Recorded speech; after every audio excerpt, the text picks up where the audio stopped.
Jharkhand CGL और आचार्य सहायक आचार्य नियुक्ति के लिए हिंदी साहित्य में से निर्धारित कवि और काव्य कुंज से जो प्रश्न उत्तर आते हैं उनमें से कुछ इस प्रकार होंगे। विद्यापति का जन्म किस राज्य में हुआ था? तो विद्यापति जो है इसका जन्म हुआ था बिहार राज्य में। इसका सही ऑप्शन हो जाएगा बिहार राज्य में। मिथिला कोकिल के नाम से प्रसिद्ध कवि थे। मिथिला कोकिल जो है इसके नाम से प्रसिद्ध कवि जो थे वे थे आपका विद्यापति। विद्यापति के पिता गणपति ठाकुर विद्वान थे। विद्यापति के जो पिता थे वे गणपति ठाकुर, वो सबसे ज़्यादा विख्यात और प्रसिद्ध थे। वे संस्कृत के थे। वे किस सब्जेक्ट के थे? वे संस्कृत के थे। विद्यापति ने किस ग्रंथ की रचना संस्कृत भाषा में की है? विद्यापति जो है वो अपना गंगा वाक्यावली जो है इसकी रचना संस्कृत में किया था। गंगा वाक्यावली की रचना संस्कृत में किया था। विद्यापति की किस कृति में राजा शिव सिंह की वीरता का वर्णन है? तो ये राजा शिव सिंह का जो वीरता का वर्णन है तो इसका विद्यापति का हो जाएगा ये आपका सही ऑप्शन बी हो जाएगा। सही ऑप्शन इसमें आपका बी हो जाएगा कीर्ति पताका। क्या हो जाएगा? कीर्ति पताका। क्योंकि विद्यापति जिस समय बचपन में ये शिव सिंह जो था, विद्यापति और शिव सिंह का एक साथ दोनों मतलब बड़ा साथ हुए हैं। क्योंकि विद्यापति के पिता ये शिव सिंह के जो पिताजी थे राजा, उसी के दरबार में ये कवि के रूप में थे। और उस समय विद्यापति और शिव सिंह ये दोनों साथ एक ही साथ मतलब बड़ा हुए हैं। बड़ा होकर के शिव सिंह जो है राजा का बेटा राजा बना, तब जाकर के ये विद्यापति इसी के बारे में जो लिखा वो कीर्ति पताका में लिखा। अगला है विद्यापति ने कीर्ति पताका और कीर्तिलता और कीर्ति पताका की रचना किस भाषा में की है? तो विद्यापति जो है वो अपना कीर्ति पताका और कीर्तिलता ये दो की रचना जो किया है आपका इसका सही ऑप्शन हो जाएगा अवहट में किया है। कीर्तिलता और कीर्ति पताका की रचना जो किया है यह अवहट भाषा में किया है। और इसका और एक ठो आता है पदावली। विद्यापति का एक ठो आता है पदावली। इसकी रचना जो किया है ये पदावली की रचना किया है वो मैथिली भाषा में। पदावली की रचना किया है मैथिली भाषा में। बाकी इसकी जितनी रचनाएं हैं वो सब संस्कृत में है। 7वां नंबर क्वेश्चन चले आते हैं।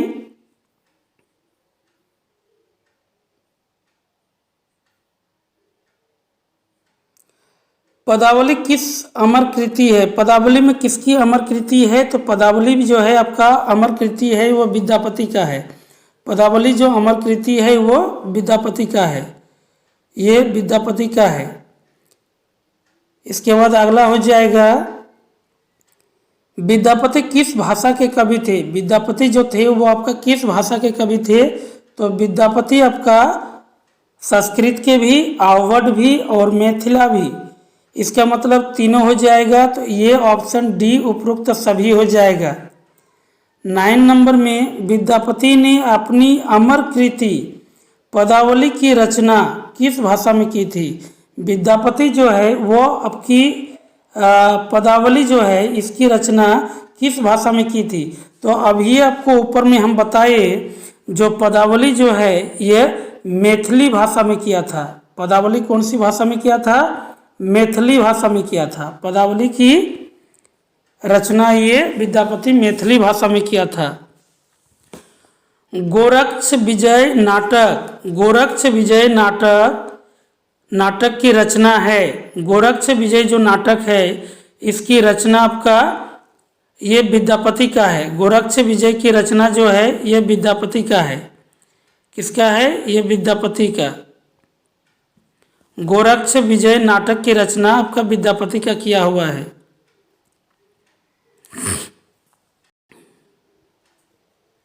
कबीरदास का जन्म कब हुआ था? तो कबीरदास का जन्म हुआ था, ये ऑप्शन डी हो जाएगा, 1398 में। कबीरदास का जन्म 1398 में हुआ था। कबीर के गुरु थे, कबीर जो है, कबीर का गुरु कौन था? तो कबीर का गुरु आपका, कबीर का गुरु का रामानंद, वल्लभाचार्य, रामानुज और रामचरण। तो इसमें आपका सही आंसर ऑप्शन हो जाएगा 12 का ए नंबर हो जाएगा। रामानंद जो था वो कबीर का गुरु था। रामानंद जो था कबीर का गुरु था। 13 नंबर है, कबीर के पद के अनुसार बताइए कि शरीर एक दिन नष्ट होकर कहाँ मिल जाता है। कबीर के पद जो है उसके अनुसार शरीर एक दिन नष्ट होकर के कहाँ मिल जाते हैं?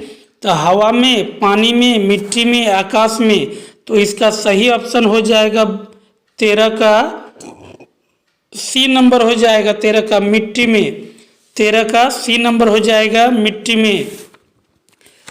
14 नंबर है, कबीर के पद में मनुष्य किसके डर से घर की पहरेदारी करते हैं? मनुष्य जो है वो किसके डर से घर की पहरेदारी करते हैं? तो हाथी का, चोर का, सिपाही का, ब्रह्मा का।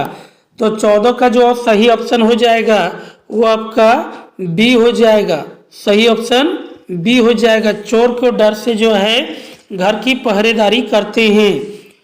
अगला 15 नंबर है, कबीर ने माया को किसके समान बताया है? कबीर जो है वो माया को किसके समान बताया है? दीपक, पतंग, गुरु और बाण।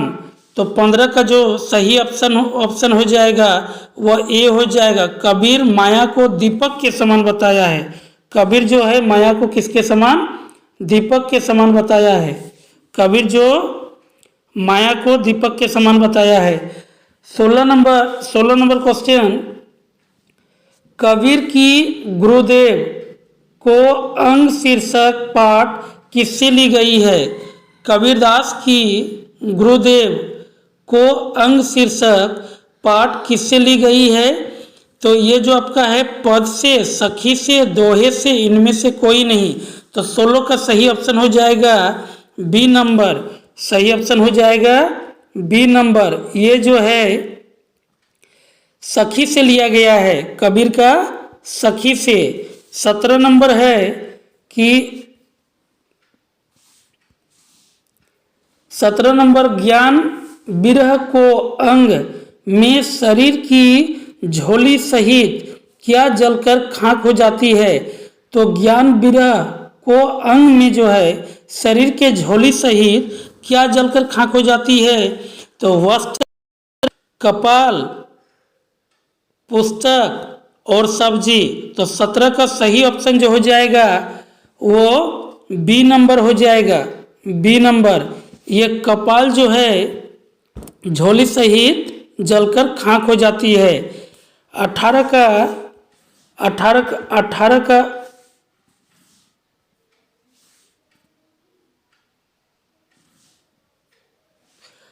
का ज्ञान विरह को अंग में हृदय के भीतर की अंगी से जल उठी। ज्ञान विरह को अंग में हृदय के भीतर की अग्नि से जल उठी। ए नंबर ऑप्शन ज्ञान, बी नंबर प्रेम, सी नंबर ए और बी दोनों, और डी नंबर है हिंसा। तो 18 का सही ऑप्शन हो जाएगा आपका सी हो जाएगा, ज्ञान और प्रेम। सही सी नंबर हो जाएगा, मतलब ज्ञान और प्रेम दोनों इसका आंसर होगा, इसलिए ऑप्शन वो सी में है। 19 का जो है, माया को अंग में माया किसकी सबसे बड़ी बाधा है? माया को अंग में माया सबसे बड़ी बाधा कौन सी है?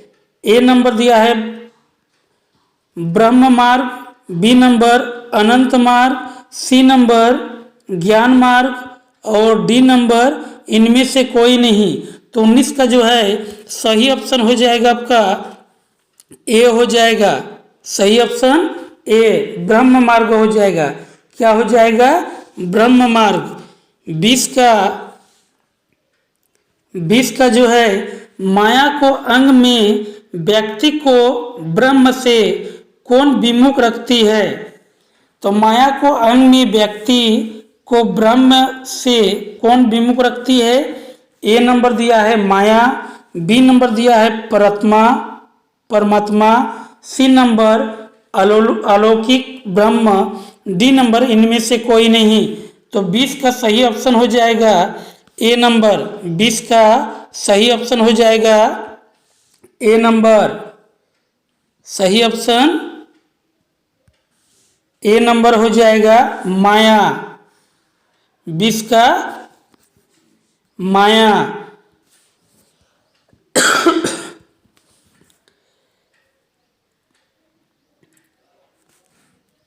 21 नंबर क्वेश्चन है, पर्चा को अंग में कबीर ने किसका परिचय देने की कोशिश की है?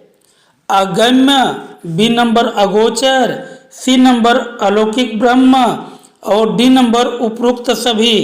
तो 21 का जो है वो ऑप्शन डी चला जाएगा। ये एक प्रकार का तुक्का में भी काम आता है।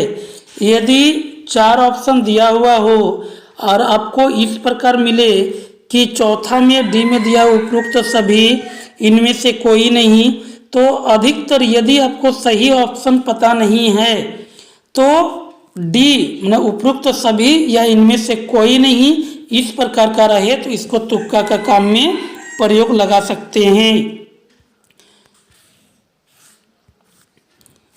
क्वेश्चन नंबर 22, पर्चा को अंग में अनंत अर्थात परमात्मा की ज्योति इतनी प्रबल है कि मानो कि श्रेणी उदय हुई हो।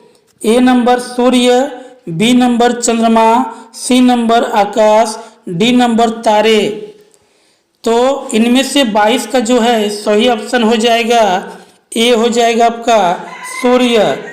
ए नंबर हो जाएगा सूर्य जो है इसका आंसर। 23 नंबर, सूरदास का जन्म कब हुआ था? सूरदास जो है इसका जन्म कब हुआ था? 23 में सूरदास का जन्म कब हुआ था?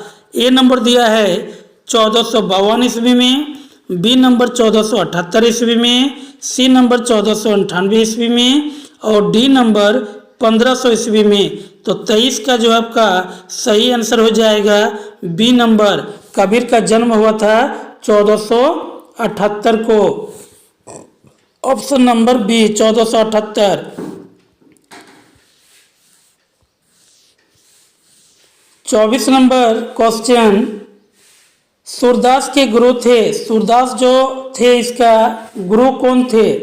ए नंबर में वल्लभाचार्य, बी नंबर में रामानंद, सी नंबर में Tulsidas, D number Atmaram Dubey.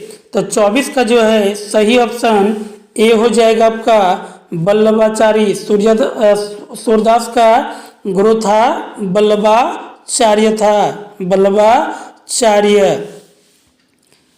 Question number 25, question number 25, Surdas ने अपनी रचनाओं में किसकी विविध लीलाओं का वर्णन है? सूरदास जो है इसकी किसकी विधि लीलाओं का वर्णन है?